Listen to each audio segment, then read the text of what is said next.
try everything is what I want you to do, regardless of what your student loan debt is. And the thing about this presentation, there's a lot of stuff in here that applies to everyone, not just student loan borrowers, but it especially applies to student loan borrowers. So it looked like about 30% of the audience had some student loan debt. I would wager that nearly everyone in the audience knows somebody that has student loan debt or knows someone whose lives are affected or whose family is just having such a stress over this situation. So this stuff is either going to help you enormously or it's going to help you when you get into the situation where you have to help someone else, right? So who am I? I'm Travis. I founded Student Loan Planner, and we've advised close to $1 billion of student loan debt since we started in 2016. Thank you. Now, what I'm most excited about, though, and I know Diana said that I was chill. I'm chill about everything except for student loans, okay? That's the only thing that wakes me up, right? So student loans, super exciting. It's like talking about getting your colonoscopy, right? Whoopee, okay? But the thing is when you realize the rules and you know the loopholes and you know the things that you can do to live the life that you want to live, it's like a giant anvil gets lifted off of your back and you're finally free. Right? So my passion is getting student loan borrowers to financial independence. And what I'm going to tell you, I'm probably going to get in a lot of trouble, but you actually don't have to pay off your debt, okay? You might want to pay it off, but you might not want to pay it off. So I'll get ready to dodge the eggs that you throw, from the audience, but I wanted to start off with that point because it's going to blow your minds when we get into some of the details. So I wanted to start off with something called the 1 to 5 rule. So raise your hand if you've ever heard somebody say, well, I'd like to start a business or have kids or buy a house, but I got to pay off my student loans first. Has anybody ever heard somebody say that? Okay, that is totally bad advice. That is the worst advice in the history of financial advice, okay? And the reason is this. You do need some financial security. You really do. But all you need is 1 to 5 times of your annual spending. So this is my 1 to 5 rule. It's a rule that's super personal to me, and you'll see why in a little bit. But the 1 to 5 rule says that you can do anything you want to do with your life, any dream that you have, but first you need to get to 1 to 5 times your annual spending in savings, retirement, assets, whatever, okay? Your student loan debt being 0 is not the thing that needs to happen. And I'll explain why, because a lot of people in their heads have this internal conflict that, this guy's a nut job. Oh my gosh, what did Diana do inviting this guy, right? But 1 to 5 times your annual spending is what you need. A lot of people, and I was one of them pursuing the financial independence movement when I was younger, think you got to have 25 times your annual spending, right? 25 times your annual spending. Well, guess what? $40,000 a year is a reasonable amount of spending, okay? Maybe Doc G probably spends a little bit less than that, but $40,000 a year is a pretty decent amount of spending. And that means that you would need $1 million to be able to be financially independent. Well, guess what? If you wait until you have $1 million to go for your dream, then you're going to have a lot of the period of your life that's not going to be what you're going to want to be doing, and you might wake up at 50 years old finally able to do whatever you want. And that's not a good way to live your life. So this is me. So how did this guy get into student loans? I used to be a bond trader, and this is what I call my sad bond trader face, okay?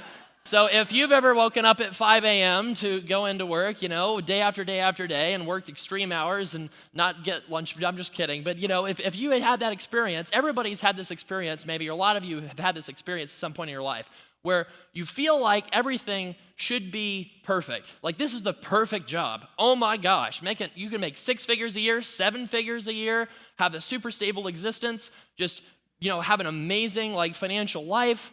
You get super interesting stuff. I was around for the bankruptcy of Detroit and Puerto Rico disaster, trading all these billions of dollars of bonds. And it was definitely exciting, but something in it was missing for me. And that was the key point is if you love your job, if you love where you're at right now, I am so glad, right? But if there's something missing, know that you have the power to change something about it. So I did, okay? So what is this? I tried to retire at the age of 25. I'll explain the reason why I said try in a second, okay? But here's me on the right. I basically got invited when I was traveling the world. I quit my job and traveled the world, went to 40 different countries okay? And I met these German guys, and they're like, hey, we have this beer festival in our city. You should come. And I said, what is it? And they said, it's Oktoberfest, and we have extra leather shorts.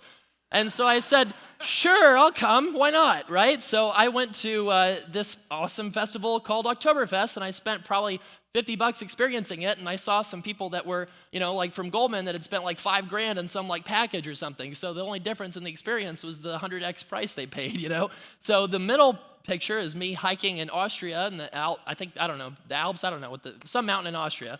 And then the other one is, I think there's this thing on ABC where this guy's tight roping across a volcano, right, or something like that. So I think that's the volcano, because that's a volcano in Nicaragua that I got to go up in a four-wheeler with this local guy, and we just like leaned over the edge to look at this volcano. I'm like, wow, this would not be allowed in America,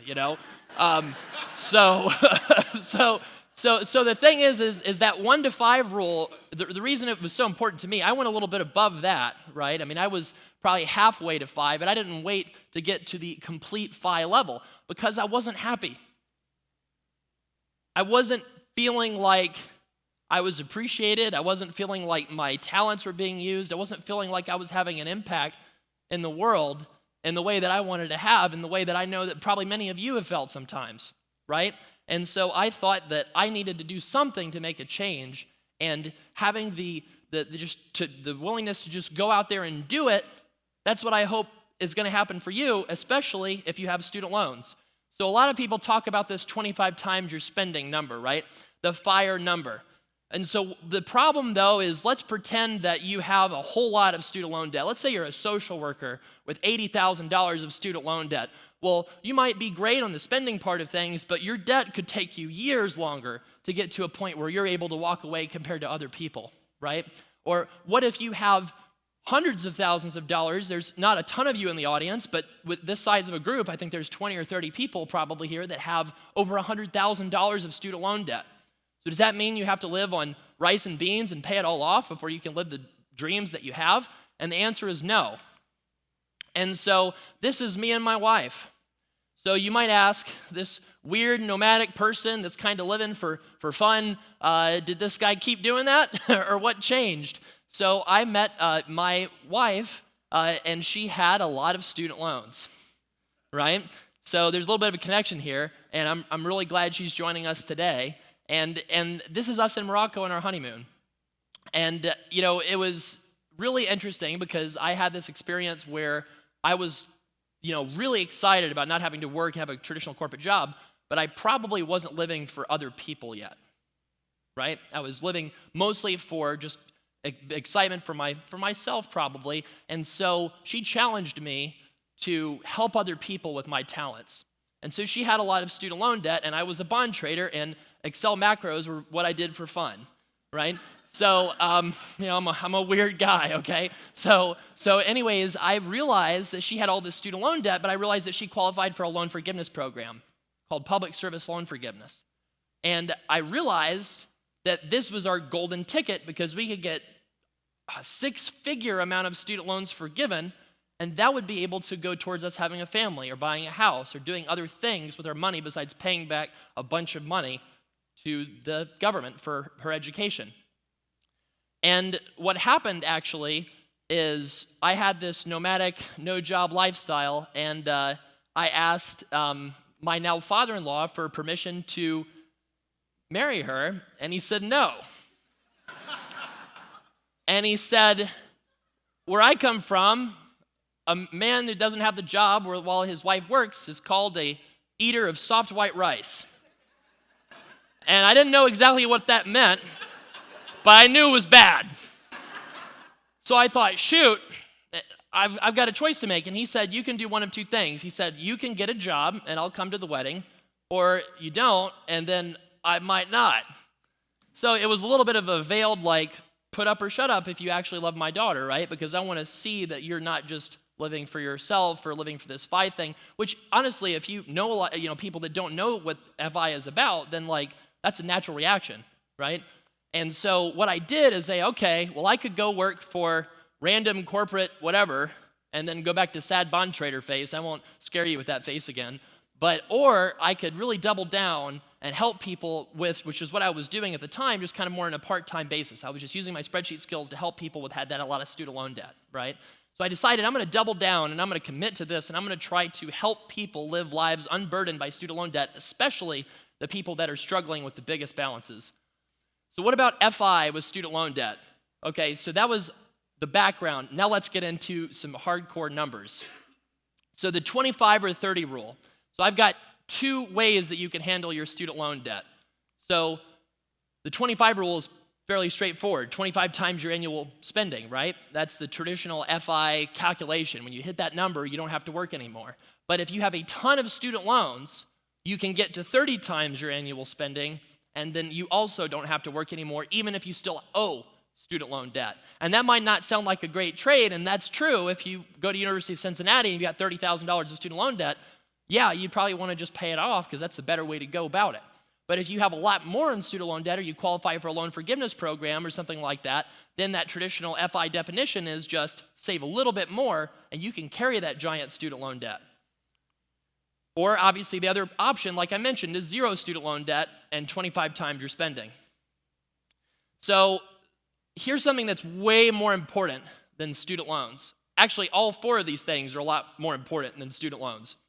The first thing that you need to do is to get an emergency fund. A huge number of people, I think it's like 2/3 of Americans, doesn't even have $5,000 in the bank, which means that 2/3 of America is going to have to turn to short-term, high-interest credit card debt when their transmission goes out on their car, right? So first thing you need to focus on is getting an emergency fund, which is 6 months' expenses. Then you want to save 10% to retirement. Why not the max, right? So here's kind of what happens, right? So how many people know somebody that just contributes the amount for their retirement to get the match at work? And that's it, okay? Guess what? That's not going to work, okay? Some bad news. I don't know if you've seen this, but Social Security is not super well funded for us, right? So you need to do 10% of your retirement going into retirement, even if you have student loans. And the reason is because this amount of money is going to be needed for you to retire, and plus, this is all about behaviors. You have to develop wealthy behaviors, not just attack your student loans mindlessly, because when the student loans are gone, you're going to feel empty and you're going to wonder what's next, right?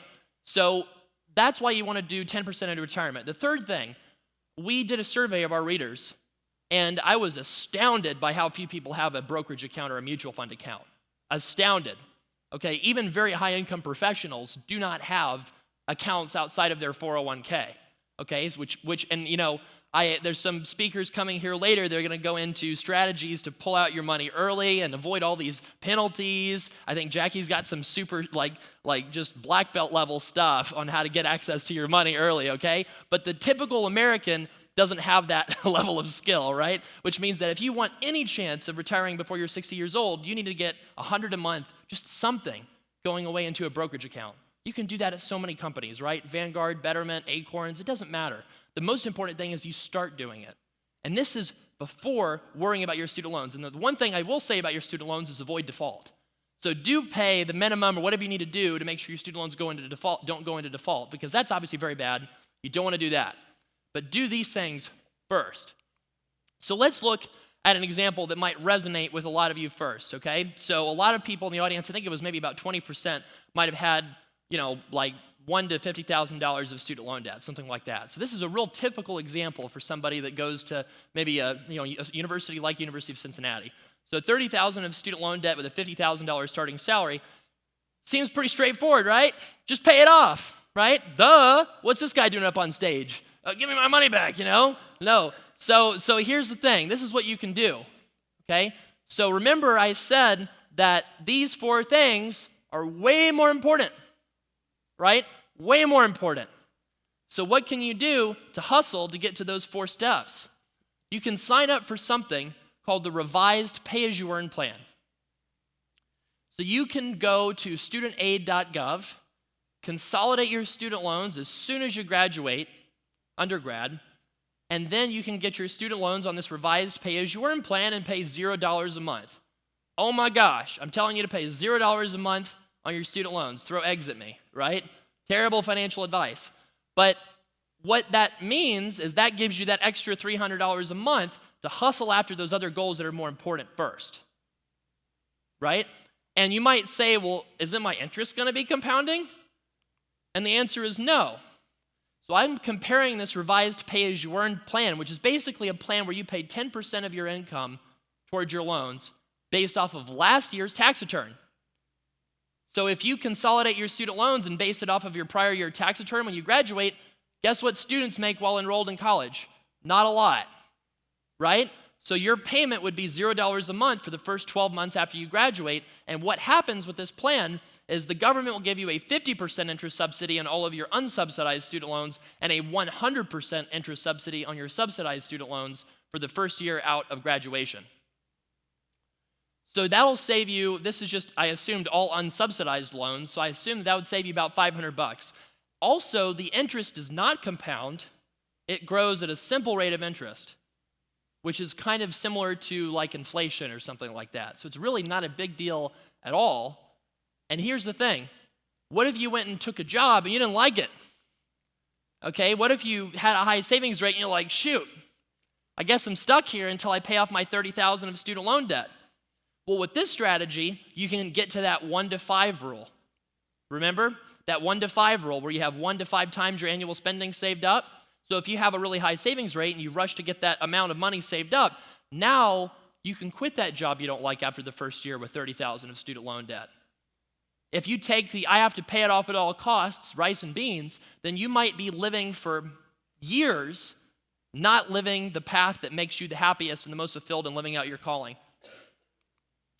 So what about grad school? Does anybody want to go to grad school or has a graduate degree? Raise your hand. Okay, a lot of people, okay? So grad school is a mess for financing it, and let me explain why. Okay, so in 2006, this is all, the thing about the student loan mess is it's a bipartisan mess. It really is, okay? So in 2006, they passed this law called the Grad Plus Law, which basically means that schools can charge an unlimited sum for graduate school, and the schools can give you federal student loans and an unlimited amount of money for it. So guess what happened to tuition after that law passed? Right? It soared like a rocket ship. Okay, Elon Musk had some envy about how fast those student loan rates went up, right? Okay, and so $200,000 of medical school student loan debt, that is, a decent amount. That's not even some of the high amounts we see. We see $400,000 for medical school loans right now sometimes. But let's assume that it's a fairly modest amount of student loan debt, and you have $200,000 at 6% for your medical school. So, Doc G and my wife and other physicians will know in the audience that you do a residency when you get out of medical school that might last a few years, and you'll make $60,000, and then when you finish that after several years, then you'll finally make a little bit of income, right? You'll make certainly a decent income compared to the typical American, but you have this $200,000 of student loan debt. And so I'm assuming this person works at a not-for-profit hospital, okay? That's an important part of this. So assume this person works at a not-for-profit hospital. So the column, the private refinancing one, that column, that's showing what you'd have to pay per month to have your debt gone in 10 years. So imagine living for several years as a resident trying to pay $2,000 a month on a $60K income. You're not going to be able to do that, right? So you probably put your loans into deferment or forbearance, or you just don't make payments, or you try to do something else. Maybe you think about getting some help from your family, but you're not gonna pay that. Now, the alternative thing you could do is sign up for one of the income-driven payment plans. So what I like to think of these things, there's an acronym soup of all these different options, right? Basically, these are tools in a toolbox. Do I want a Phillips head? Do I want a flat head? There's like 12 different repayment plans for your student loans. And that is what you can do to tackle this, is pay 10% of your income, and that's going to grow based on your income over time. So if you look at these numbers, the amount that you would pay over 10 years with the public service loan forgiveness plan is only $97,000 on $200K that you borrowed. Compare that to refinancing, it's $242,000. That's a huge amount of money. $150,000. By you not knowing the student loan rules, you cost yourself 1 year of take-home pay as a full earning attending physician. But forgiveness is a lie, right? It's not true. I saw this thing, 99% of people get rejected. It's fake news, right? And it's not true. The reason is because all of the people applying for student loans right now are applying with the wrong kind of loans that existed before 2010. And for a lot of these programs, you need more than a decade of work experience to qualify. So people that graduated or started school rather in 2010 actually have the right kind of loans for forgiveness. And people that are from before that period have to do things like restructure their debt to become eligible for it. And the loan people are terrible about giving people advice on this. So that's why there's so many problems with forgiveness right now. But the CBO is a nonprofit organization that forecasted for Congress that in the 2020s there's going to be $207 billion of student loan forgiveness. So what about being a graduate degree holder but professional? But what about not working in a not-for-profit or government employer, right? So raise your hand if you work for a private sector employer like a company or something like that, right? A lot of people. So this is an example of $150,000 of debt for law school. Okay, anybody a lawyer or want to be a lawyer in the audience? Anybody? Couple people, wow, no. Okay, one person in the back there, yeah. Tough crowd, I guess there's a bunch of business owners trying to get rich or something, I don't know. So $150,000 of debt and you're gonna make $80,000 a year in this example. So this is a typical example for somebody that's doing, family law, trying to represent people, child custody cases, things like that. So lots of math here, right? So buckle up, but pay as you earn is that same repayment plan from before. It's 10% of your income, right? There's all kinds of deductions you can do, and this is going to result in a payment amount of like $300-400 a month on this $80K income. And the thing is if this person worked as a public defender, they could pay that for 10 years and have it forgiven tax-free. But if you work in the private sector, you got to do it for 20 years and then have the balance forgiven and taxed at the end. It's a tax bomb, exactly. It's a big difference of how the student loan forgiveness is treated. So this is the amount that you have with this strategy in the not-for-profit world. So if you're paying down your loans, obviously, with private refinancing, that's on the right there. But if on the left, you're looking at the total owed under pay-as-you-earn. But remember, student loan interest is simple interest. I mentioned that earlier, right? So a lot of people, I get questions from readers, they'll be like, your spreadsheet's wrong. I looked at it, and you're not going to owe $150,000, or at the end, you're going to owe, or $200-something thousand, you're going to owe $600,000. And I'm like, actually, the interest does not compound. That's something that people just don't realize. So worst case scenario, even if you're paying $0 a month on one of these income-based plans, your interest never gets out of control ever. So your $150,000 grows into $233 over 20 years. Well, that's like a fraction, actually, of what you actually owe in today's dollars if you adjusted it for inflation. And even so, $200-something thousand is a lot of money. And then you got to pay income taxes on that. Why would anybody want to do that? Why? Look at this payment difference. So just look at the circles that I'm circling. Don't get overwhelmed with the rest of the numbers. So, this circled amount, this is showing you the top row is what you would pay over 20 years as this lawyer as $80K income with, pay as you earn. So that's $96,000. Over half as long of a period, you could pay it off, but you'd pay double. Over half as long of a period, right? Now the catch is you have this forgiven balance, and that's $233,000 that you have to pay income taxes on. So you got to come up with $93,000 all at once to satisfy the IRS if you pursue this forgiveness strategy. So why would you want to do that, especially when the cost of these two payment options looks like it's similar?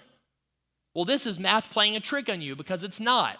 Because the top row is half as much payments with one lump sum at the very end that's way off in the future, and this other thing is paying it off brute force with a battle axe like a Viking over 10 years, right? And that's not the same thing because you can see the cost if you look at the present value, which is kind of like this thing is like, what is the cost in today's money? Like, tell me what the cost is in 2020 dollars so I can actually compare these things.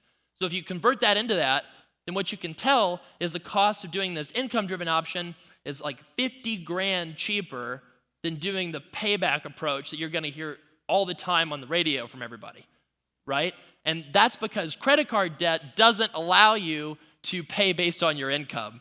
Credit card debt doesn't grow at a simple rate of interest. Credit card debt doesn't have this person holding it all that's the federal government that has an incentive to not destroy you. Their incentive is to be absolutely incompetent. Right? Okay. So how do you prepare for $90,000 in taxes? Look on the far right of this, and you can see $250. Okay, I didn't circle it, but $250 is the amount of money you got to come up with each month to put it in Vanguard to prepare for this far-off liability that you owe way off in the future, right? And so what does that translate to?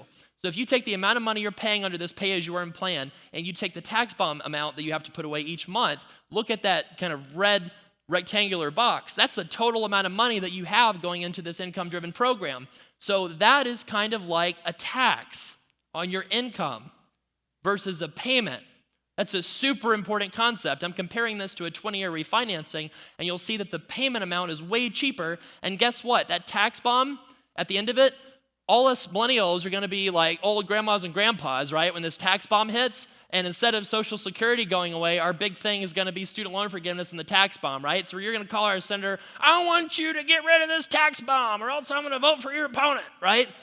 And sorry, I don't know why a redneck voice came out, but, I grew up in the, Northwest Florida, so maybe that's it. So the thing is you're paying a, percentage of your income. And remember I said dreams, pursuing your dreams?